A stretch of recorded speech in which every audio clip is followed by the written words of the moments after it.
사랑하는 성도님들, 또 귀한 한 주간 또 비피해 없이, 또 건강에 문제 없이, 또 모든 삶에 유익함이 넘치는 또한 한 주간의 되시기를 축복합니다. 우리 잠시 기도하시고 오늘의 말씀을 나누겠습니다.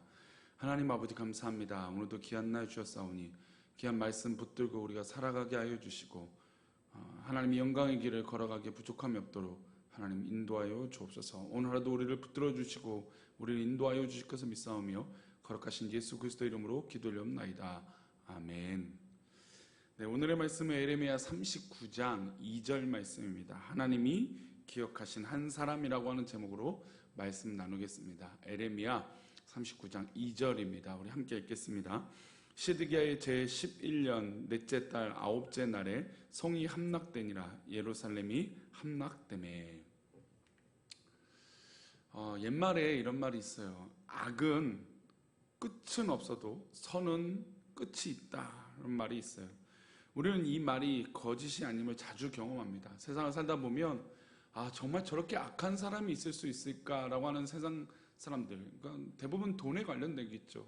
뭐 다른 문제도 여러 가지 많겠지만 이 돈에 미쳐서 악을 행하는 사람들을 자주 보게 됩니다. 선한 사람들, 아무것도 모르는 사람에게 사기를 친다든지, 그 돈 때문에 이 맹목적인 인간적인 죄악들을 이렇게 보이는 그런 악한 모습들을 보여요. 근데 그 악한 사람의 모습을 보면 끝이 보일까요, 안 보일까요? 끝이 보이지 않아요. 그러나 선한 사람의 끝은 보이죠. 그 힘이 또 다할 것을 보게 되기 때문입니다. 그래서 우리는 늘 명심해야 됩니다. 뿌린 대로 거둔다는 것. 악을 뿌렸으면 어떻게 될까요? 악을 뿌린 대로 거둘 것이고, 또 사람을 해롭게 했다면 결국 하나님도 그를 돕지 아니하실 것입니다. 하나님께서 믿음 안에서 선한 의지를 가지고 살아간 사람들을 심판날 책임지실 것입니다.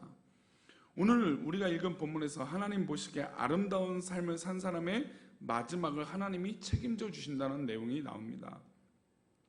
사실 오늘 본문은 남유다가 이제 망하는 장면이에요. 그러니까 나라가 멸망하는데 그 중에 하나님께서 기억하시는 사람들이 있었다는 거죠. 우리 2절 말씀 보겠습니다. 시드기야의 제11년 넷째 달 아홉째 날에 성이 함락되니라. 예루살렘이 함락되매. 이제 이스라엘 이 예루살렘이 무너졌어요. 우리 예루살렘 어떤 곳입니까? 하나님께서 430년 동안 이집트에서 종살이하던 사람들을 모세의 리더십과 이끌림을 통해서 출애굽하게 하셨어요. 하나님은 지도자 여호수아를 세우시고 약속의 땅 가나안 땅에 들어가도록 도우셨습니다. 그곳에서 하나님의 신정 통치가 시작됐죠.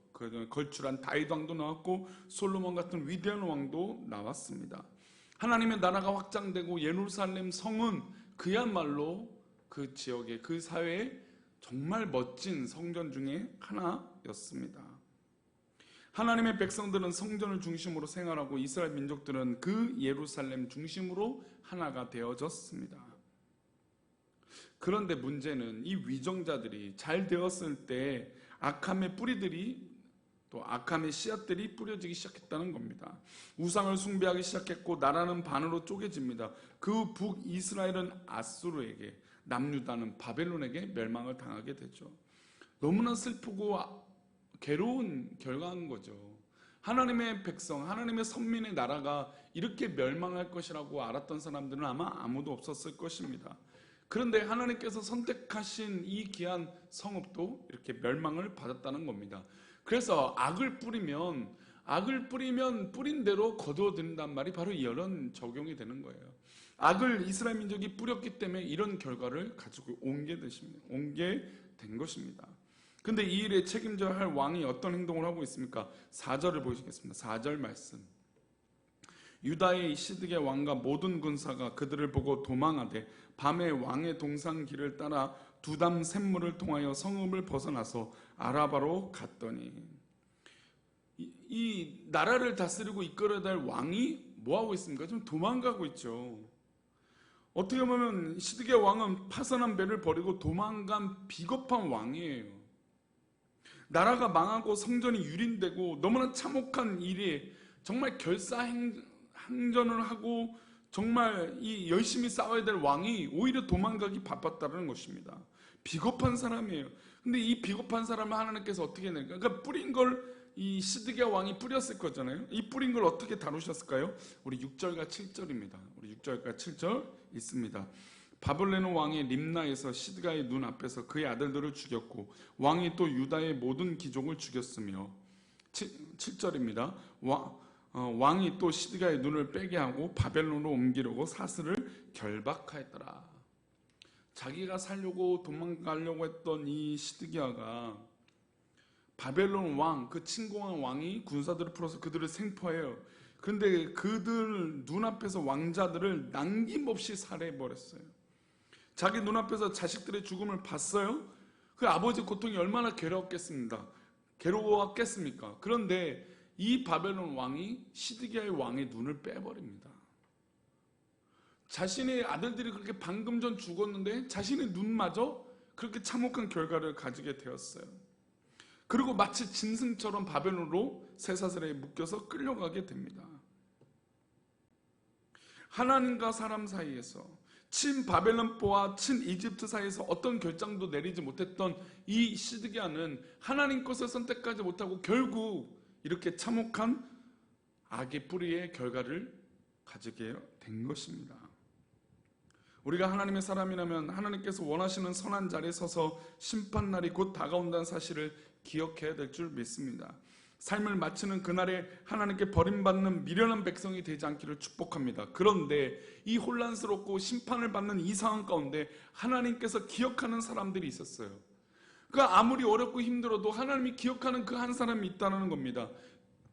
우리 11절과 12절인데요. 한번 읽어보겠습니다.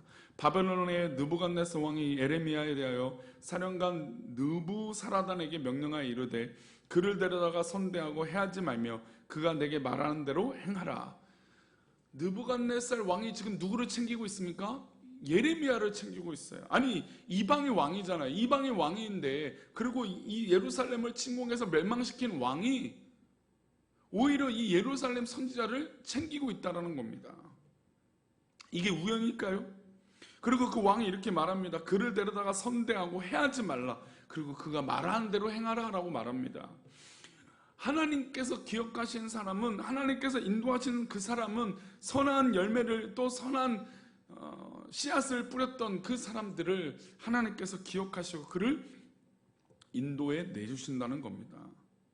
느부갓네살 왕이 점령한 사령관 느부사라단에게 이렇게 명령했던 것이죠. 이것은 우연이 아닙니다. 하나님께서 이 바벨론 왕의 마음을 만져서 하나님의 사람들을 구출해내고 계셨다는 겁니다. 하나님이 심판이 임했지만 그 가운데 하나님의 사람들을 구별해냈다는 것입니다. 아무리 우리가 세상 살 때 어렵고 힘들어도 하나님의 사람, 하나님께서 선택하신 귀한 백성들을 이끌어 주실 줄 믿습니다. 그것이 하나님의 귀하신 뜻이죠. 그런데 에레미야 외에도 하나님께서 기억하는 사람들이 있었어요. 우리도 모르는 사람들이에요. 15절과 16절인데요. 읽어보겠습니다. 15절 16절입니다. 에레미야가 감옥들에 갇혔을 때 여호와의 말씀이 그에게 임하니라. 이르시되 너는 가서 구수인 에베멜렉에게 말하기를 만군의 여호와 이스라엘 하나님의 말씀에 내가 이 성에 재난을 내리고 복을 내리지 아니하리라 한 나의 말이 그날에 내 눈앞에 이루리라. 자, 하나님께서 한 사람에게 나타나셨어요. 에베멜렉이라고 하는 사람이에요. 그에게 이 심판날에 뭐가 이루어질 거라고 얘기합니다. 그래서 18절에 이렇게 말씀하세요. 우리 18절입니다. 내가 반드시 너를 구원할 것인즉 내가 칼에 죽지 아니하고 내가 노량물같이 내 목숨을 얻을 것이니 이는 내가 나를 믿었음이라. 여호와의 말씀이니라. 우리가 잘 알지도 못하는 에베멜렉이라고 하는 사람이에요. 에베멜렉이라는 사람이 구원을 받았어. 이 환란에. 근데 이 환란 가운데 하나님께서 기억하셨어요. 에레미야도 구원하셨지만 하나님의 사람, 어떤 사람이에요? 우리 18절 다시 한번 볼게요. 하나님께서 구원해 주셨는데 어떻습니까? 이 환란 날에 내가 나를 믿었다라는 거예요. 그러니까 우리의 상황이 아무리 어렵고 힘들어도 그 가운데 하나님을 믿느냐 안 믿느냐는 너무나 중요한 것이죠. 우리가 그 환란 가운데 하나님 믿으면 하나님께서 우리를 기억하여 주시고 구원하여 주실 줄 믿습니다. 심지어 이방의 왕의 손을 빌어서 하나님의 역사를 이루어 주시는 것이죠. 그러니 하나님 역사에 불가능이 없는 것인 줄 믿습니다. 하나님의 역사하심이 바로 우리 가운데 이런 역사를 부어주신 것이죠.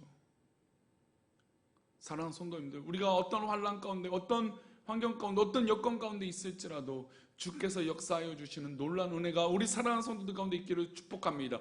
그러기 위해선 하나님 앞에 하나님을 믿는 사람, 믿음의 사람으로 구별되어져야 된다는 것이죠. 오늘 하루도 우리가 살아갈 때 하나님 품 안에 있기를 축복합니다. 하나님 선하신 계획 가운데 있기를 축복합니다. 하나님의 놀라운 뜻을 하나님 앞에 올려드릴 수 있는 믿음의 모습이 우리 가운데 있기를 축복합니다. 사랑하는 성도님들, 어떤 사람들도 다 우리를 기억하지 못할지라도 누가 기억하실까요? 하나님 기억하십니다. 하나님 기억하시니 하나님 그 행하신 일을 놀라운 역사로 이루어 주실 줄 믿습니다. 다른 사람은 몰라도 하나님 기억해 주시면 되는 것인 줄 믿습니다. 오늘도 하나님 기억해 주신 복된 날, 그렇게 살아가시는 귀한 성도님들의 삶이 되시기를 축복합니다. 하나님만 알아주시면 됩니다. 아멘. 기도하겠습니다. 하나님 아버지 감사합니다. 오늘도 복된 날 주셨사오니 귀한 하루 믿음으로 살게 하여 주시고 주 안에서 승리하게 하여 주시며 주의 영광된 삶을 살아갈 수 있도록 인도하여 주옵소서. 우리와 함께 하여 주시며 우리를 돌보시고 우리를 이끌어 주실 것을 믿사오며 또 오늘 하루도 주께서 기억하여 주시는 놀라운 하루가 되기를 소망하고 거룩하신 예수 그리스도 이름으로 기도하옵나이다. 아멘.